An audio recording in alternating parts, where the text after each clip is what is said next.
Nah, ini ada energi kinetik rotasi. Ini bisa kita lihat kalau rotasi pada translasi itu sama dengan K setengah M V kuadrat ya. Kalau ini M-nya diganti inersia, momen inersia, kecepatannya dari omega kuadrat, di mana I adalah momen inersia.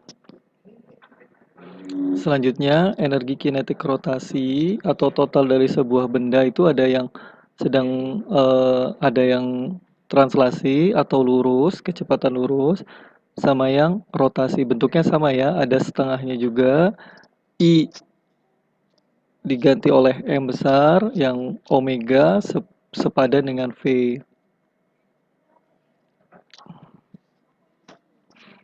Nah, di sini kemudian prinsip kerja dan energi. Sesuai dengan teori kerja dan energi untuk gerak rotasi, ini kan kemarin kita sudah mempelajari bahwa usaha adalah perubahan energi kinetik. Oke, nah kemudian maka usaha ini energi kinetik rotasi, di mana energi kinetik rotasi sama dengan setengah kali I kali omega kuadrat. Nah, jika delta K-nya itu sama dengan 0, sehingga tercipta usahanya 0, maka terjadi hukum kekekalan energi rotasi. Energi kinetik rotasi 1 sama dengan energi kinetik rotasi ke-2. Nah, ini fenomena fisika untuk menggambarkannya adalah fenomena menggelinding. Menggelinding adalah peristiwa translasi sekaligus rotasi seperti halnya bergerak ban menggelinding ya. Nah, ini kasusnya kan ban kan? Nah, ini kita bisa lihat. Apa ini S? S adalah lintasan yang ditempuh dari eh, simpangan sudut dikali jari-jari ya. Nah, misalkan ini dari P titik P roda ini, kemudian roda ini dia berjalan, menggelinding kan. Nah, ketika menggelinding itu, kan dia menempuh bagian ini kan ya. Nah, bagian inilah ketika diproyeksikan itu sepanjang kalau ditarik garis lurus dari melengkung ini ditarik lurus itu disebut S. Lintasan akibat dari putaran eh, apa namanya dari gelinding loda. Kecepatan adalah maka turunan dari sudut yang dibentuk terhadap waktu atau omega dikali R. Ya kan? Ini kan kalau diturunin kan theta kan kecepatan ya. Omega kali R panjangnya jari-jari ban tersebut. Nah, ini ada 3 jenis untuk gerak menggelinding, rotasi, dan translasi. Untuk yang pertama adalah pure rotasi atau berputar di tempat, ya. Bendanya berputar di tempat saja. Ini contohnya kalau ngelihat kalian mobil yang bannya slip ya. Dia mutar aja di tempat tanpa ada berpindah. Kemudian ini pure rotasi, jadi bola itu dia tidak berputar tapi dia bergeser, maka gaya geseknya jadi semakin besar seperti halnya ban yang kekunci mati terus kemudian kalian tetap seret. Nah kali ini gerak rolling. Rolling itu berarti gabungan antara dia rotasi berputar tapi dia juga nambah jarak tempuhnya, dia tetap berputar saja seperti halnya kalian melihat mobil sedang bergerak atau ban gerobak sedang bergerak kan muter tapi dia tetap berpindah ya, maju atau mundur. Nah, kemudian ini energi kinetik of rolling, energi kinetik ketika dia melingkar itu pertama ini energi kinetik pada saat dia berotasi, kemudian ini pusat masanya ditambah pada saat dia berputar. Nah, sehingga ini kita bisa tentukan bahwa energi kinetik benda berputar untuk roda yang rolling menggelinding itu adalah kinetik rotasi ditambah energi kinetik translasi ya. Ini hati-hati biasanya pada saat ujian mahasiswa banyak yang lupa ada energi kinetik rotasi. Nah, gerak menggelinding di bidang miring. Ini gerak menggelinding di bidang miring, berarti ini ada faktor-faktor yang coba kalian lihat. Di sini ada gelinding, alamiahnya dia jatuh ke bawah. Kemudian ini ada gaya gesek, gaya normal ya, sehingga kenapa dia bisa menggelinding karena di sini ada sedikit gaya gesek. Kemudian ini gaya normal, ya. Kemudian ini gaya ke bawahnya untuk benda itu jatuh ke bawah menggelinding. Sehingga di sini didapat bahwa jari-jari bola dikali gaya untuk menggelinding bawahnya itu adalah inersia kali alfa ya. Ini torsi, rumusnya torsi kan. Torsi itu yang tahu ini.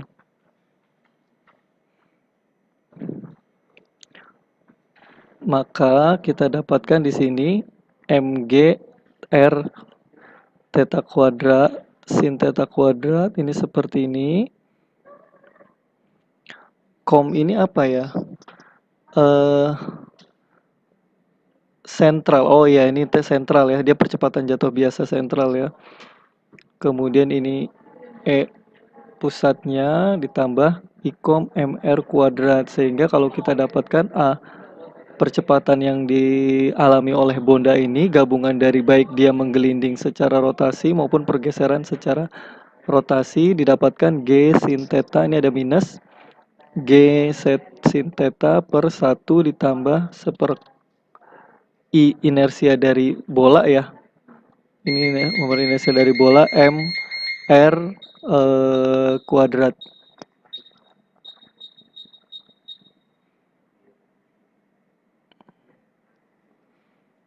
Nah, ini dia. Total energi kinetik benda yang menggelinding sama dengan jumlah energi kinetik translasi dan energi kinetik rotasi. Kalau menggelinding ini, ya, kinetik menggelinding itu adalah ini translasi, gerak lurus, ini sama dengan rotasi. Ini penggambaran sederhananya ya, ketika ada dua benda, dia akan bergerak ini muter, tapi berpindah, muter lagi dia berpindah, muter lagi posisinya, muter lagi tapi dia berpindah, muter lagi berpindah, muter lagi berpindah. Menarik ya, jadi bergabung ketika dia benda itu putar, semakin berputar dia berpindah secara garis lurus juga.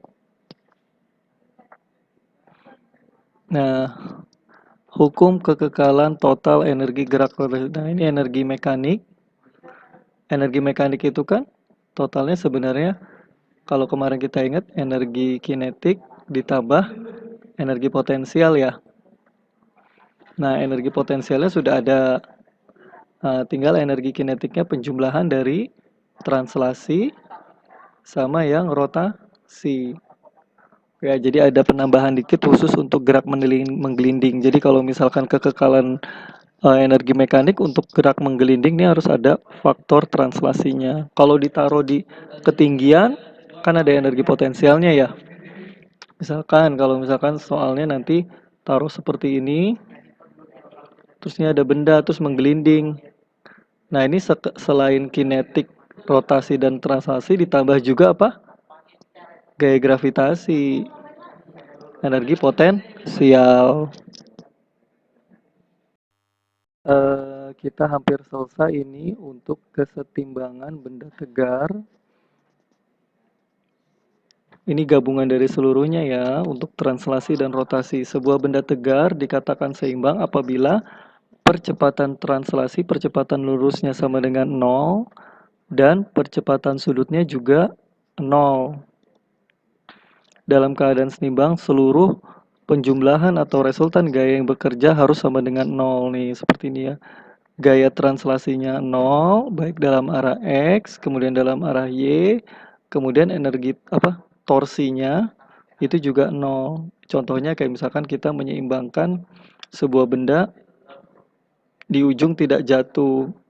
Pertama dia gaya yang bekerja kanan kirinya itu totalnya harus 0, kemudian juga putarannya ini juga 0. Berarti ada mutar sini, ini juga ada putar yang berlawanan sehingga menjadi seimbang, sehingga totalnya 0, sehingga dia diam di tempat.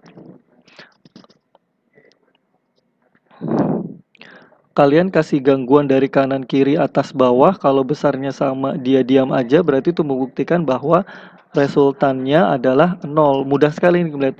Benda itu dia diam saja, bukan berarti tidak ada gaya yang bekerja. Sebuah benda berdiri atau seimbang bukan berarti tidak ada gaya yang bekerja. Ada yang gaya yang bekerja, tapi total keseluruhannya adalah nol. Seperti itu. Nah, ini hubungannya nih untuk bisa kalian ingat-ingat untuk linear dan rotasi. Linear X itunya rotasinya theta. Kalau linear kecepatannya V, rotasinya omega. Kalau linearnya A, rotasinya alpha. Kalau ininya M, rotasinya I. Linear F, untuk rotasinya tetanya torsi. Jadi kalau gaya lurus itu F, torsi kalau untuk rotasinya torsi. Pak, berarti bukan hukum 2 Newton dong torsi. Hukum 2 sama hukum 2 Newton. Hanya saja dia penambahkan variabel lain. Konsepnya sama. Adalah massa dikali percepatan. Nah, untuk momentum linear P, momentum rotasi adalah L. Ingat-ingat ya, jangan sampai lupa dan satuan-satuannya. Nah, ini bisa dengan mudah kalian ingat-ingat. Untuk kecepatan adalah turunan dari posisi. Ini kan posisi atau perpindahan angular, perpindahan sudut. Kemudian ini kecepatannya omega. Kalau kecepatan V di sini omega turunan terhadap dt. Kalau ini percepatan A, di sini alfa.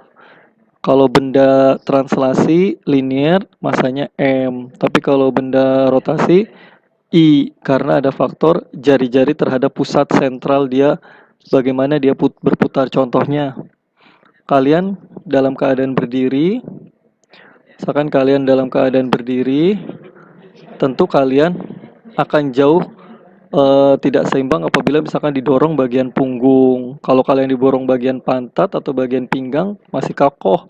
Tapi kalau didorong bagian atas udah mulai goyah. Nah, itu seperti itu. Jadi pengaruh dari R terhadap pusat massanya atau pusat rotasinya. Gaya F ini torsi. Hukum Newton sama-sama hukum Newton. Energi kinetis sama polanya. Nah, usahanya juga sama. Usaha sama dengan gaya kali perpindahan. Kalau ini omega sama dengan gaya torsi kali perpindahan theta. Diingat-ingat ya. Oke, itu saja. Terima kasih. Semoga bermanfaat.